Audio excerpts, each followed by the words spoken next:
ng ikabababa ng kuryente o singil ng kuryente sa ating bansa. Magsimula tayo doon.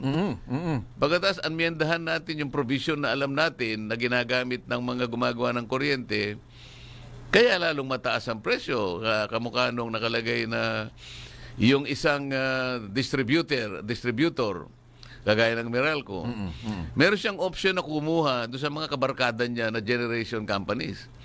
Sapagkat meron siyang pag-aari doon. Ibig sabihin din, halimbawa, nag-o-offer ka. Kunwari, meron kang isang solar generation company. Mas mura ka. Kaya lang, wala naman siyang pag-aari dyan sa company mo. So, bibili siya doon sa kanyang company na kahit mataas ng konti kaysa sa'yo, dahil kikita yung kumpanya niya. Ito yung problema dyan eh. Sa mga tuwid, ikaw, pwede kang mag-offer ng mura pero hindi ka niya kukunin dahil doon sa cross-competition provision doon sa EPIRA. Iyon. Kung tutuusin, dapat yan na nagbabantay sa atin, Kong. Yes, yung EPIRA law na yan. Okay. Ano ho masasabi ninyo na ibabalik na daw po ng Meralco yung halos 20 bilyong nakuha nila for the past 3 years? Paano ibabalik? Yung pautay-utay. Hindi naman nararamdaman. Installment daw po. Installment daw po. Oo. Hindi mo mararamdaman yun. Sapagkat ibabalik niya ng pautay-utay. Marami ng beses na ganyan, pero wala pa ring report na kung talagang naibalik na ng buo.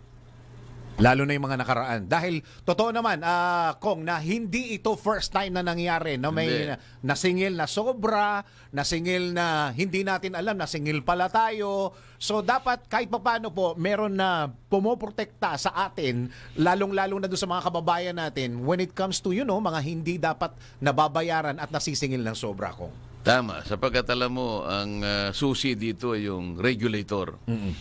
Ito yung tinatawag nating Energy Regulatory Commission.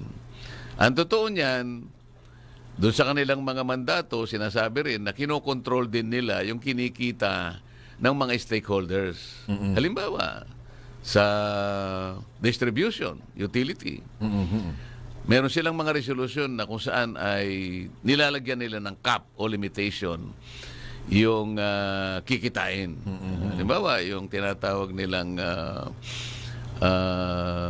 yung bang balik, yung bang araw something. No?